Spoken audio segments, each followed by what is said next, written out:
SME express का आज का ये edition micro small medium enterprises की वर्किंग कैपिटल के नाम रहेगा। इस मोर्चे पर हम स्मॉल बिजनेसेस के लिए 360 डिग्री नजरिया देने की कोशिश करेंगे। हमें ज्वाइन कर रहे हैं जुगल मंत्री, director and CEO Anand Rathi global finance limited. साथ ही मौजूद हैं Mukesh Mohan Gupta, president chamber of Indian micro small and medium enterprises CIMSME। आप दोनों का शुक्रिया, थैंक यू। आइए बातचीत को हम शुरू करते हैं जुगल साहब से। जुगल जी, MSMEs का इकोनॉमी में काफी अहम योगदान है, पर फॉर्मल क्रेडिट को लेकर लिमिटेड एक्सेस के कारण कई चुनौतियां रहती हैं। आपका क्या आंकलन है? नमस्कार सौरभ जी। नमस्कार मुकेश मोहन गुप्ता जी। हाँ सौरभ जी, आपका सवाल एकदम सही है कि आज की डेट में MSME हिंदुस्तान की इकोनॉमी का कम से कम भी 30% कंट्रीब्यूशन MSME सेक्टर कर रहा है। बट फॉर्मली अगर हम देखें डाटा तो बैंक ओवरऑल लैंडिंग जो बैंकिंग NBFC सेक्टर से MSME को हो रही है वो करीब करीब 18% हो रही है। तो अगर आप देखिए कि टोटल फॉर्मल क्रेडिट का केवल 18% मिलने पर MSME अगर 30% GDP में कंट्रीब्यूट कर सकती है, अगर यही प्रतिशत वो 30% तक पहुंच जाए या जो फॉर्मल लैंडिंग दूसरे सेक्टर्स को मिल रही है वही अगर MSME सेक्टर को मिल जाए तो आई एम श्योर कि MSME can also do miracle. There contribution in overall GDP can definitely improve further. So definitely जो आप कह रहे हैं कि फॉर्मल क्रेडिट का अभाव या लिमिटेशन जो MSME को है वो धीमे धीमे दूर होना चाहिए और हो भी रहा है। अगर आप कुछ सालों के आंकड़े उठाकर देखें तो MSME में जैसे जैसे NBFC का लैंडिंग उसका शेयर बढ़ता जा रहा है। इवन पब्लिक सेक्टर बैंक्स में अगर आप देखें पिछले 5 सालों में जो रुझान है, चाहे state bank of India, bank of Baroda, Canara bank और लार्जली सारे पब्लिक सेक्टर बैंक्स, वो भी प्राइवेट सेक्टर बैंक की तरह अभी MSME सेगमेंट पर फोकस कर रहे हैं और अपना लैंडिंग परसेंटेज बढ़ाने की कोशिश कर रहे हैं। तो मुझे ऐसा लगता है कि जैसे जैसे MSME सेक्टर में बैंक्स और NBFC की भागीदारी और क्रेडिट लाइन बढ़ेगी, इनका कंट्रीब्यूशन डेफिनेटली आगे जाके बढ़ेगा। और एक बार जैसे मैंने कहा कि अगर 2% MSME का हिंदुस्तान की इकोनॉमी में है, अगर उसके बराबर उसे क्रेडिट लाइन मिल जाए तो ये डबल इंजन से जो है MSME सेक्टर ग्रो कर सकता है और इकोनॉमी में कंट्रीब्यूट कर सकता है। Mukesh ji, lenders traditionally collateral based lending या फाइनेंशियल स्टेटमेंट्स के आधार पर कॉल लेते रहे हैं। मौजूदा दौर में कैश फ्लो बेस्ड लेंडिंग को आप कैसे देख रहे हैं? सौरभ जी, बहुत ही इंपॉर्टेंट क्वेश्चन है और मैं हमेशा इसी के बारे में आजकल बात करता हूँ।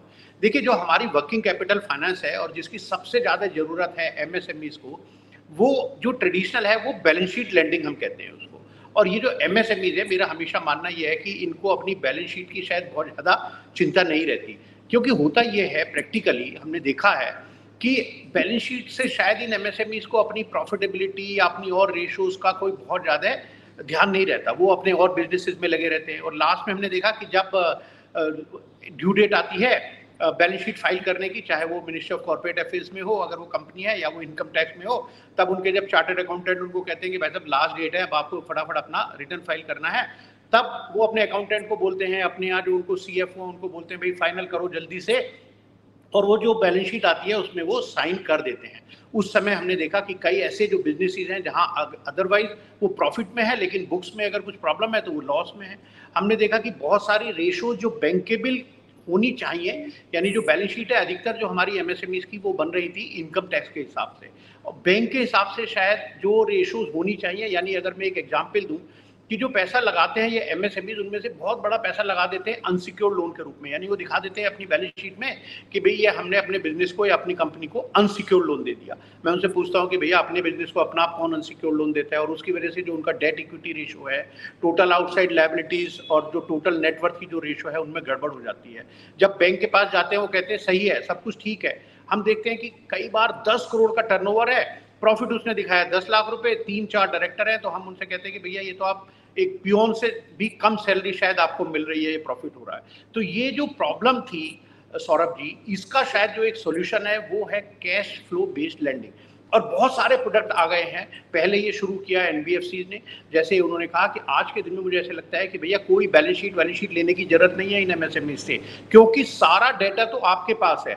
जीएसटीएन एक इतना इंपॉर्टेंट हमारे पास आ गया है कि आप जीएसटी से सब देख सकते हैं कि कितनी टर्नओवर हो रही है उनकी, किस किस स्टेट में वो अपनी टर्नओवर कर रहे हैं, उनके जो बायर हैं एक है या बहुत सारे हैं, यानी डाइवर्सिफाइड हैं जो बायर हैं वो या नहीं है, वो उनकी जो ग्रोथ है टर्नओवर की वो बढ़ रही है या नहीं बढ़ रही है, वो अपने जो जीएसटी के जो कंप्लायंसेस हैं वो टाइम से पूरा कर रहे हैं या नहीं कर रहे हैं, तो आपको टर्नओवर उनकी पता चल गई।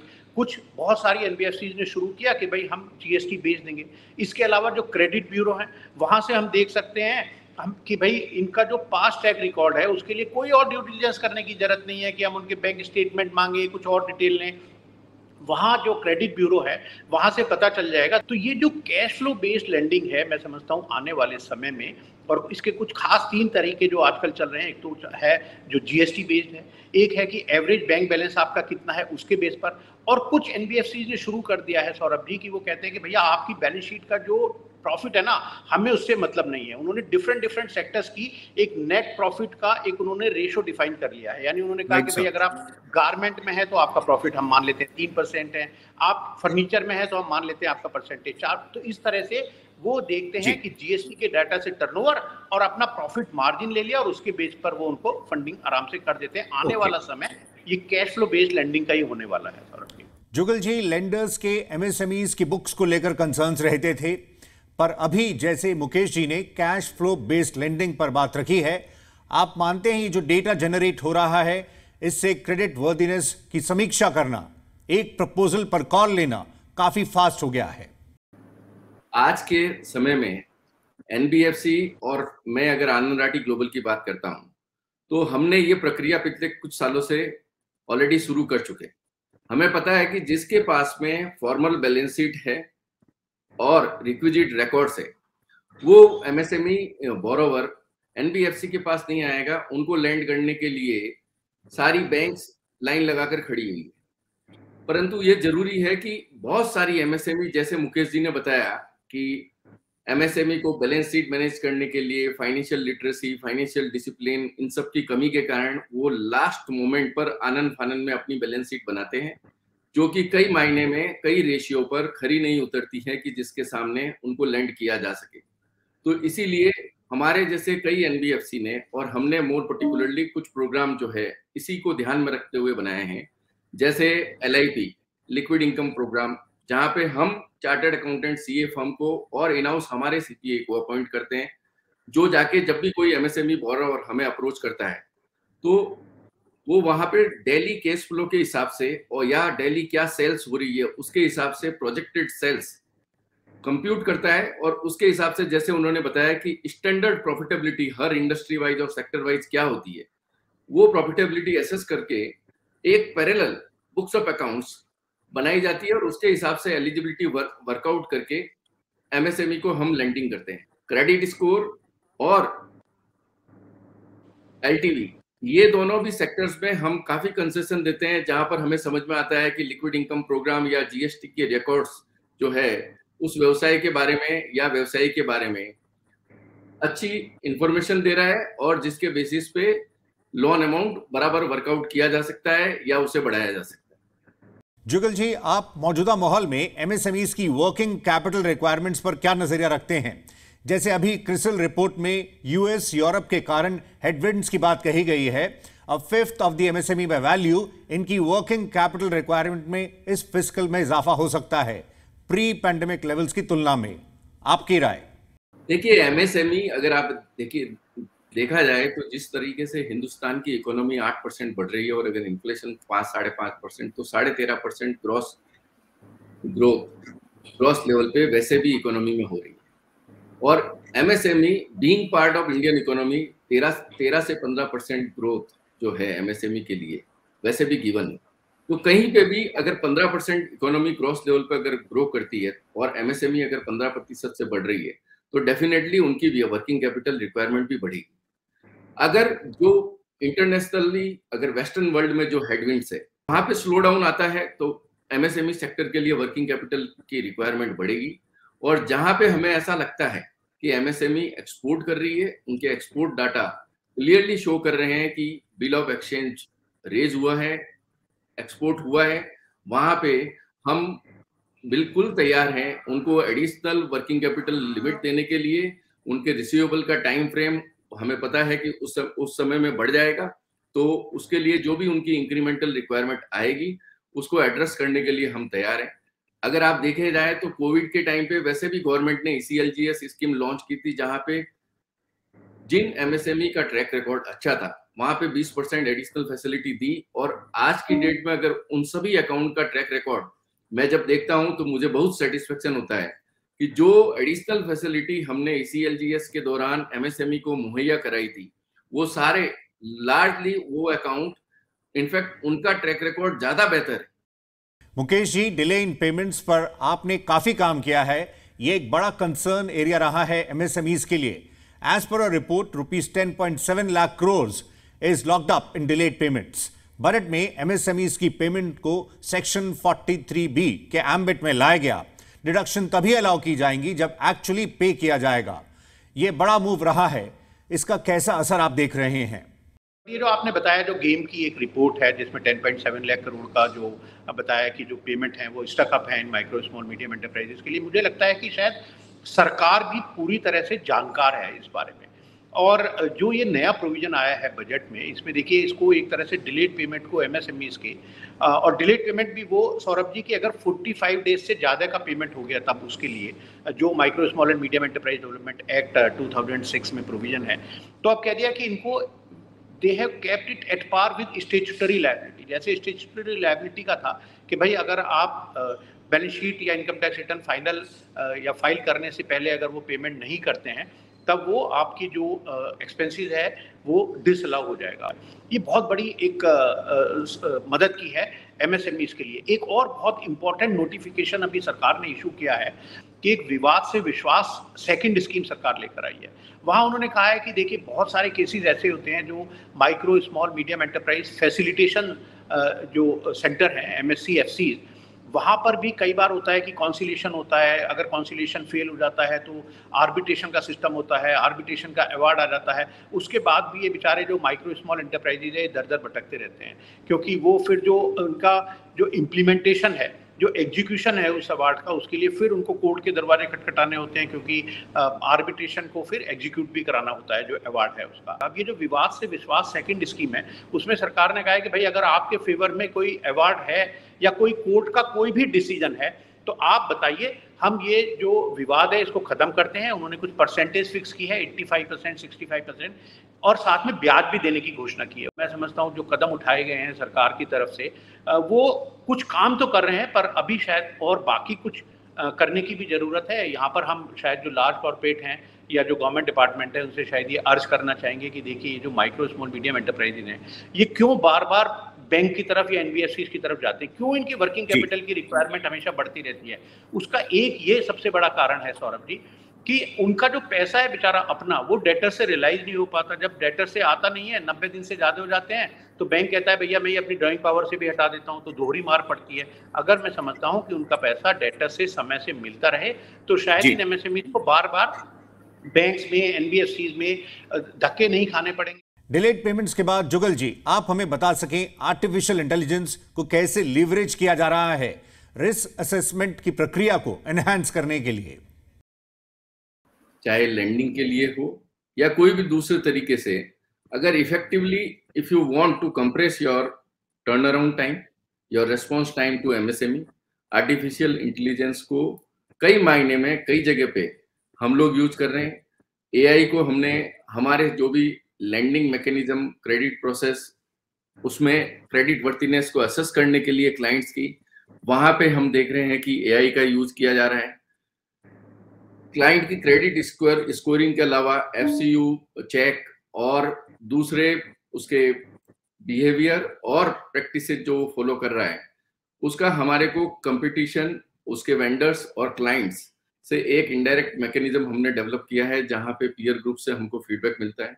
दूसरा, जो भी अर्ली वार्निंग सिग्नल्स है किसी भी इंडस्ट्री, सेगमेंट, लोकेलिटी या उस बिजनेस में, अगर कहीं पे भी कोई भी नेगेटिव अलर्ट जो होता है, जहां पे हमारा एक्सपोजर है, तो वो हमारे को एआई के थ्रू मिल जाता है कि ये पर्टिकुलर सेगमेंट में यहाँ पे चैलेंजेस आ रहे हैं या यहाँ पे अपॉर्चुनिटी बढ़ती जा रही है और बनती जा रही है।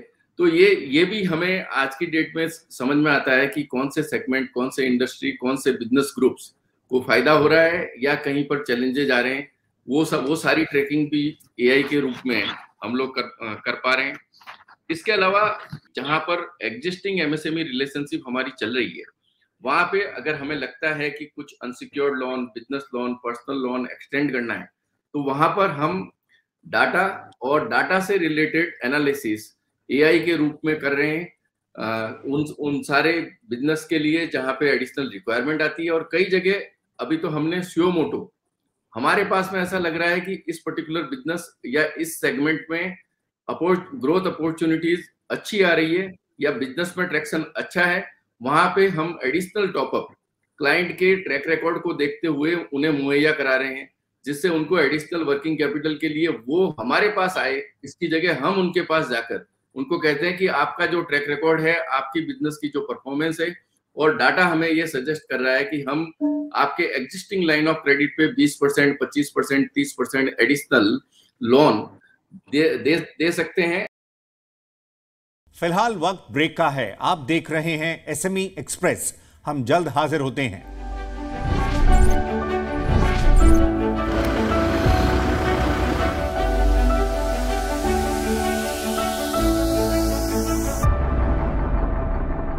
Welcome back. आप देख रहे हैं एसएमई एक्सप्रेस। आज हम जायजा ले रहे हैं एमएसएमईज की वर्किंग कैपिटल का।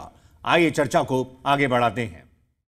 जुगल जी, एमएसएमई सेक्टर में क्रेडिट गैप है, एनबीएफसीज उस तरफ कदम उठा रहे हैं, फाइनेंशियल इंक्लूजन को बढ़ावा देने के लिए प्रयास हो रहे हैं।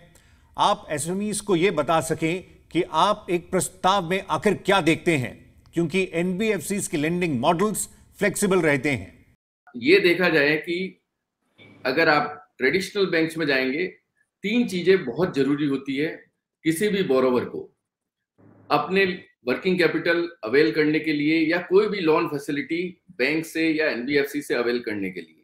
पहली चीज होती है उसका क्रेडिट स्कोर, दूसरा होता है लोन टू वैल्यू, जो कोलैटरल वो ऑफर कर रहा है उस पर क्या वैल्यू लोन की उसे मिल सकती है, और तीसरा होता है फॉयर, जो कि फिक्स्ड ऑब्लिगेशन, उसके जो फाइनेंशियल ऑब्लिगेशंस हैं वो कितने टाइम है।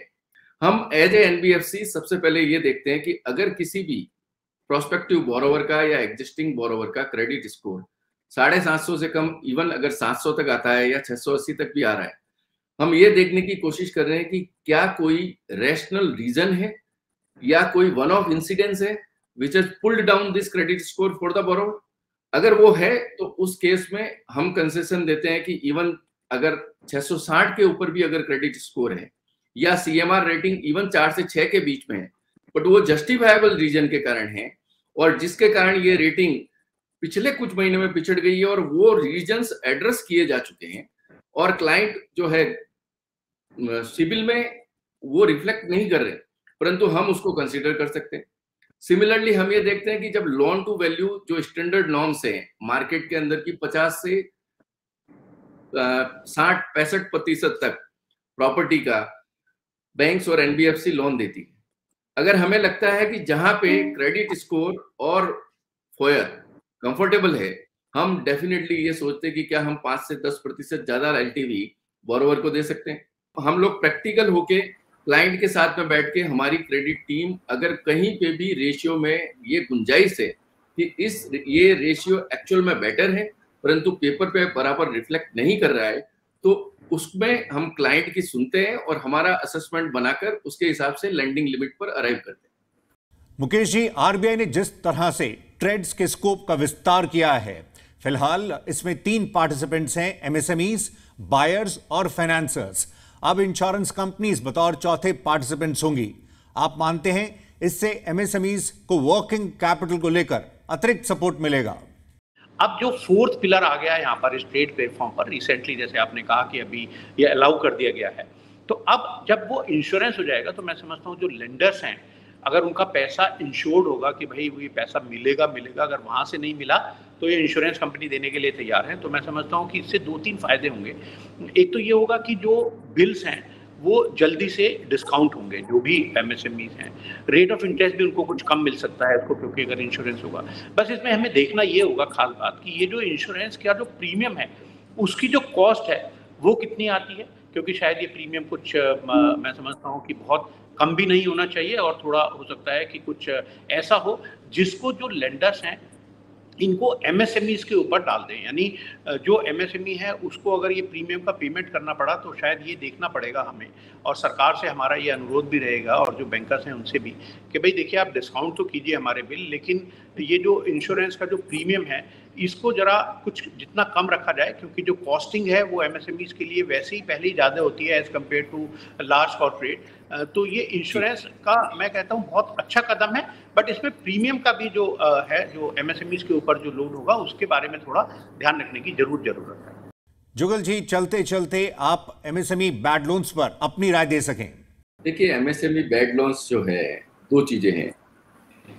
बैड लोन एमएसएमई के अंदर जहां तक सिक्योर्ड लोन दिए हुए हैं वहां पे हो सकता है कैश फ्लो इश्यूज के कारण बैंक्स को एनपीए का प्रोविजन करना पड़े, परंतु हमारा जो प्रैक्टिकल एक्सपीरियंस है कि एमएसएमई में, क्योंकि हम लोग 100% सिक्योर्ड लेंडिंग करते हैं, एक्सेप्ट कहीं एक इक्का दुक्का फ्रॉड केसेस जो पिछले 5 साल में हुए हैं, हमारा प्रैक्टिकल एक्सपीरियंस ये है कि जहां पर भी एनपीए हुआ भी है, कुछ समय के लिए वो अकाउंट एनपीए में रहा है, बट अल्टीमेटली वो एनपीए अकाउंट रेगुलराइज हो जाता है, या फिर जो एसेट्स हमारे पास में हैं उसको उस कोलैटरल को सेल कर हमारे लोन की रिकवरी हो जाती है। तो हमारा जो अनुभव एमएसएमई को जो सिक्योर्ड लेंडिंग के बारे में रहा है वो बहुत ही संतोषप्रद है, और इसी को देखते हुए हमारे एमएसएमई लेंडिंग के लिए काफी एग्रेसिव प्लान है और हमें एमएसएमई लेंडिंग में बहुत ही सुनहरा भविष्य दिखता है।